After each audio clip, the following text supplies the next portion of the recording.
And again, I would do, I don't know, 2 or 3 minutes on the lacrosse ball on each side, then test and retest. So that was maybe 2 minutes total. I was kind of talking and not really paying attention.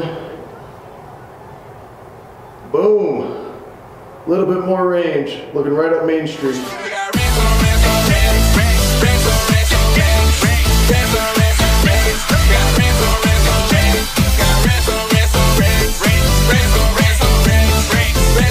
So yesterday I was upstairs in between clients, and a guy came up to me, a guy that I know, I've run with him a handful of times, and he was asking me what he should do to sort of stretch out anything on the inside of his leg.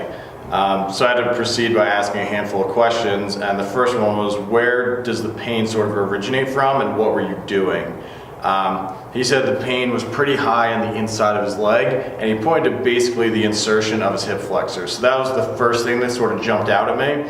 I was like, all right, probably hip flexor issue. He said it happened after a 3-mile run yesterday, and now the entire inside of his thigh, all the way down to sort of the inside of his knee, was killing him. I had a few things for him, but he's like, it hurts too much to even do anything right there. He just wanted something to do sort of once the pain subsides. So it's important to look like one step further.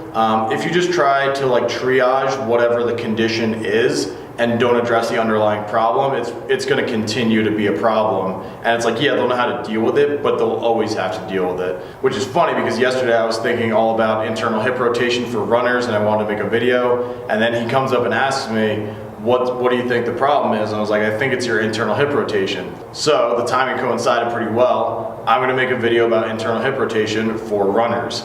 I'll just run through basically what I think is happening when he's running now, and I'll over-exaggerate the position so you can kind of see the difference of probably what is going on. So I talk a lot about flexion and extension. So flexion of the hip is when the leg is out in front.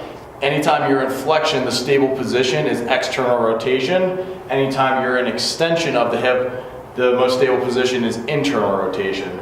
So looking at it from this angle, hopefully you can still hear me. When the leg's behind you, you want to have internal rotation. I'm not saying when you run, you want to get the toe totally pointed in. That's a little bit excessive, but that's internal rotation. So when that leg is behind you, you want internal rotation.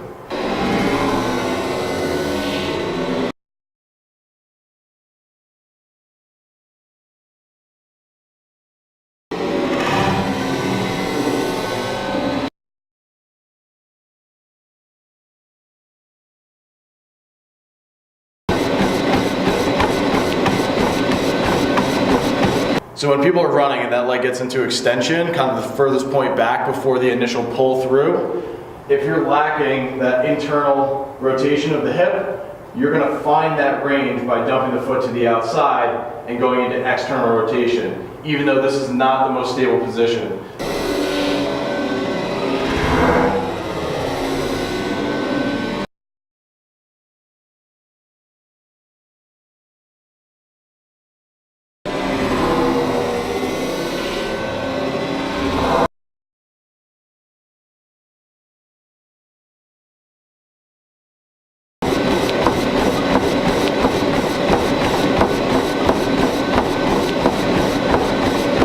So when you do have adequate internal hip rotation coming through that initial pull, you have a nice straight line from the hip through the knee and the foot, and everything's gonna land lined up as you would expect it to. So when you're lacking that internal hip rotation and you're short in the hip flexors, your body wants to get to extension, but if it can't, it's just gonna find that range by losing that internal, that stable hip position, dumping the foot to the outside, and this is known as like running around the hip or running around the foot. So as you swing through, you come through with sort of this valgus knee position where the foot's landing off center. As the foot lands off center, the femur still wants to track forward, so it's gonna force you into this valgus knee position where the knee is tracking inside the foot and the ankle.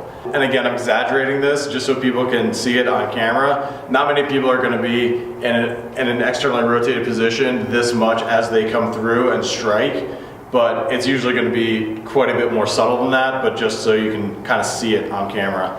But another one of the things that happens in this position, as you're coming through, you're kind of running around the hip because you can't get that clean, straight pull through. As you're coming around, you're gonna land on the heel just because you have to swing through, and you're almost swinging around the hip as you're trying to come through each time.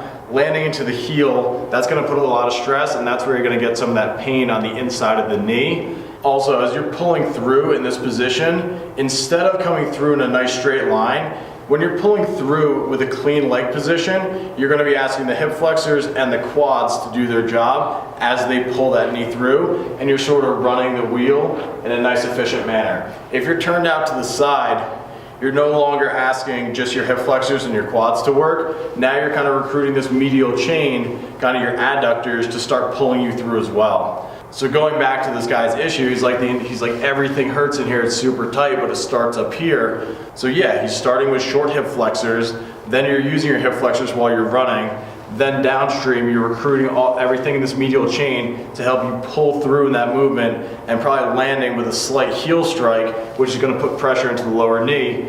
All of that translates to a ton of pain on the inside of his leg. And another thing that's common out here, people will run and they'll feel pain, but they won't feel it when they go hiking. So when you're hiking, you're taking much shorter steps and you're never getting to the point of extension in the hip that's forcing that external rotation. So you can probably take much shorter steps and you'll be fine. It's a certain point of extension, because the further into extension, the more internal hip rotation you need to maintain a good clean pull to your starting position when you're running. When you're hiking, you're taking such short steps, you're probably never challenging that extension position through the hip to the point where it's actually going to dump the leg to the outside, and you'll be feeling the same things that you would if you were running. So if this is one of those things that you happen to hike a lot and it feels fine when you're hiking, but then you go out running and you start to feel that sort of medial chain of the legs and you get a little bit of pain on the inside of the knee, probably because you're lacking a little bit of internal hip rotation. Now it makes sense to go over what adequate internal hip rotation is. This is a very crude way to test out your internal hip rotation, but I mean, it's good enough. You'll be able to tell if you're tight or if you have enough range. So lie on your back. I'll show it from the side first. Lie on your back, you want your knees directly above your hips, and then you're trying to keep the femurs and the thighs straight up, and just trying to turn the feet out as much as you can without moving anything from the thigh position. So from here, do a single leg at a time. Nice shot of my ass. Working on the right leg. How much can I turn out? That's about it right there. Left leg, not quite as good. I have a little bit more range on my right now. So you want at least 30 degrees passive internal hip rotation. Passive meaning nobody's sort of cranking on your leg, seeing exactly how much range you have, how much can you push that foot to the outside, at least 30 degrees. If you don't know what 30 degrees is, and you test this out and you get here, I'll let you know, this is not it. That's like 10. So you don't need to know I have 27.5 degrees internal hip rotation on my right side. If you're close, still spend some time on it, but if you're at like 10 degrees, that's probably a bit of an issue. So quick fix, I'm gonna give two options. One is with a roller and the other will be with a lacrosse ball. If you have time, do both. All right, so starting off on the roller, since my right side was pretty adequate, I'm gonna work on the left. If you can, so if you're starting with a roller, if you only have one kind of roller, that's probably your only option. If you're at a gym and you have multiple options, choose like the hardest roller you can get your hands on. This is the Gorilla roller wrapped in rope. So it's not very forgiving. Rumble roller, also pretty good. Just like the soft white foam rollers, I kind of avoid those. They're hard to get any real work done. And people have probably heard me say I don't love foam rolling for tissue change, and I don't. I stick to that. This is kind of more of a diagnostic tool. So just to give a visual of where we're going to be working, find the ASIS, or kind of that pointy hip bone in the front. Work yourself down about 2 inches.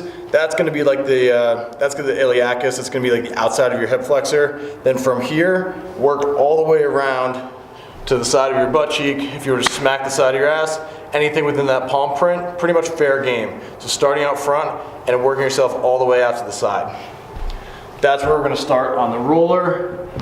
And the main thing here is to work in a position that's going to translate to what you're doing. Meaning, if we're working on internal hip rotation in extension, well, that leg being behind you, you need to keep the leg straight. Start on the hip flexors. All I'm gonna do is load as much weight into the hip flexors as I can, and then I'm gonna lean myself back across. So these tissues are working up and down. I'm gonna be working across the grain of the tissue. Just gonna very quickly go through this, kind of pin some of those tissues down, force them to slide across each other. So I mentioned that this is gonna be kind of a diagnostic tool as well. Take note of any spots that are really lighting up when you're on the roller. Roller is very broad, but it's good at letting you know where the general location of something, if it hurts, you'll find it on the roller. Then we'll go to the lacrosse ball and really get in there. Keep working yourself across. I'm working the left side, so I'm keeping this left leg straight the whole time. Back and forth. That was probably about a minute. I'd say do a minute or 2 minutes on each side. Getting all the way over to that glute med, TFL. Okay, that's good. Then I'll go to the lacrosse ball, do the same exact thing. Starting on the hip flexors, I'm gonna pin some of those tissues down and we're gonna force my body over them. Get a little bit wider. Whole time, I'm working on the left side. I'm keeping my left leg straight. I'm working the torso up and around. If you find a spot that you feel like it's kind of lighting up so much that you can't even work over those tissues, you can time the breathing a little bit. As you inhale, try to drive yourself into that lacrosse ball. And as you exhale, try to let yourself sink in a little bit deeper. And again, I would do, I don't know, 2 or 3 minutes on the lacrosse ball on each side, then test and retest. So that was maybe 2 minutes total. I was kind of talking and not really paying attention. Boom. A little bit more range, looking right up Main Street. Just clear up some of the tissues that are kind of right in front of the hip, anything that could be restricting that internal hip rotation. So the main thing is work while you're mobilizing, work in a position that's gonna represent what you're trying to change. So if you're running and you're working on that leg being an extension, back behind you, boom, this hip's an extension. Kind of translate that down to the ground. That's where we're focusing on keeping that leg straight the whole time. If you can tie in that toe position and get the foot, even better. But if you kind of don't understand the foot position, internal, external rotation, that's fine. Just keep the leg straight, it should be good to go.